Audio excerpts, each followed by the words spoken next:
Անօթաչու թռչող սարքերի տարածաշրջանային առաջին առաջնությունն է Հայաստանում։ Վահագնի թաղամասի Արարատ գոլֆ ակումբում երեկվանից մեկնարկած յուրօրինակ մրցարշավի եւ տարածաշրջանի լավագույն FPV դրոն անօթաչուների համախմբման շնորհիվ Երևանը վերածվել է բարձր տեխնոլոգիական սպորտի յուրահատուկ կենտրոնի։ Հայաստանից բացի տարածաշրջանային առաջնությանը մասնակցում են նաեւ Ռուսաստանից, Վրաստանից, Բելարուսից եւ Ղազախստանից ժամանած շուրջ 80 օպերատորներ։ Ոլորտով հենց հետաքրքրվել եմ ապրիլյան պատերազմից հետո, երբ որ մեր վրա հենց կամիկաձե սարքեր էին կիրառում, այդ ժամանակվանից այդ հետաքրքրությունը հենց մեջս մտավ ու դրանից հետո զորացրվելուց հետո այդ ուղղվածությամբ սկսել եմ արդեն հետաքրքրվել, զարգացել եմ, սովորել եմ, սկսել եմ ինքս աշակերտներ ունենալ, ունեմ 10 տարուց ավել եկող աշակերտ, ով հիմա այստեղ է, ինձ կազմակերպչական հարցերով օգնում է ու այդ ժամանակվանից մինչև հիմա 44 օրեր կամավորել եմ եղել ու տեսել եմ, որ այդ սարքավորումների կիրառությունները մի քանի անգամ, ասենք, իրանց ուղղվածությունը մեծացել է, քանակային մասշտաբով ու խնդիր լուծելու մակարդակով իրանք ավելի լուրջ խնդիրներ են լուծում հիմա։ Այդ ամեն ինչը նաև ստիպում է կամ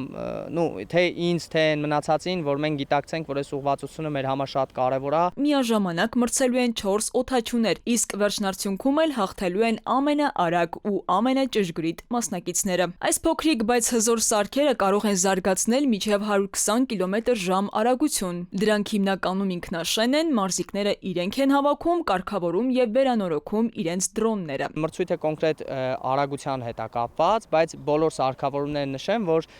հավաքվում են, կոմպոնենտները ընտրվում են մասնակիցների կողմից եւ ծրագրավորվում են, այդ ամբողջ այդ ինժեներական process-ը, անհատները ամեն մեկը իր սարքի համար անում է ու դա նշանակում է, որ այս ուղղվածության մեջ իրանք օգտագործում են իրենց բոլոր հնարավոր այդ գիտելիքները,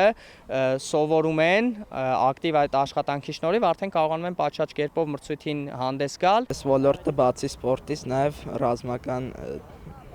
մասում է օգտագործվում, օրինակ, եթե բանակում մասնագետներ լինեն, կարողանանք